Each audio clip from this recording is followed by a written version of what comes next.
বাংলা সাহিত্যের রোমাঞ্চকর কিছু গল্প দিয়ে সাজানো আমাদের এই বিশেষ নিবেদন সানডে সরি, আজ তো সাসপেন্স নয়, আজ সানডে ননসেন্স। কারণ ৩০শে অক্টোবর একজন বিশেষ মানুষ আমাদের এই পৃথিবীতে পদার্পণ করেছিলেন, সুকুমার রায়। তাঁর জন্ম বা মৃত্যু কোনোটাই হয়নি। তিনি ৩০শে অক্টোবর ১৮৮৭ থেকে ১০ই সেপ্টেম্বর ১৯২৩-এর মধ্যে সময়টুকু পৃথিবীতে কাটিয়ে যান। ননসেন্সের এই রাজা সেই সুকুমার রায়কে স্মরণ করে সানডে ননসেন্সে আজ আপনার জন্য পাগলা দাশুর গল্প। গল্প পাঠে আমি সালেহা। শুরু হচ্ছে পাগলা দাশু।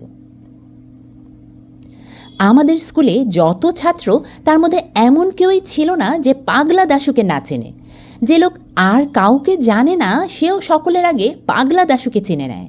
সেবার একজন নতুন দারোয়ান এলো, একেবারে আনকোড়া পাড়া গেঁয়ে লোক। কিন্তু প্রথম যখন সে পাগলা দাশুর নাম শুনল, তখন সে আন্দাজে ঠিক ধরে নিল যে এই ব্যক্তি পাগলা দাশু।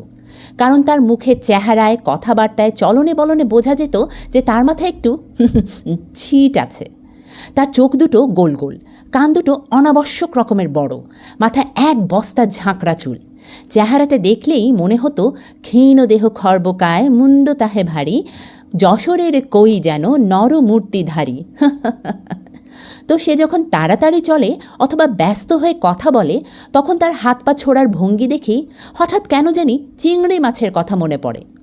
সে যে বোকা ছিল তা নয়, অঙ্ক কষবার সময়, বিশেষত লম্বা লম্বা গুণভাগের বেলায় তার আশ্চর্য মাথা খুলত। আবার এক এক সময় সে আমাদের বোকা বানিয়ে তামাশা দেখবার জন্য এমন ফন্দি বের করত যে আমরা তার বুদ্ধি দেখে অবাক হয়ে থাকতাম।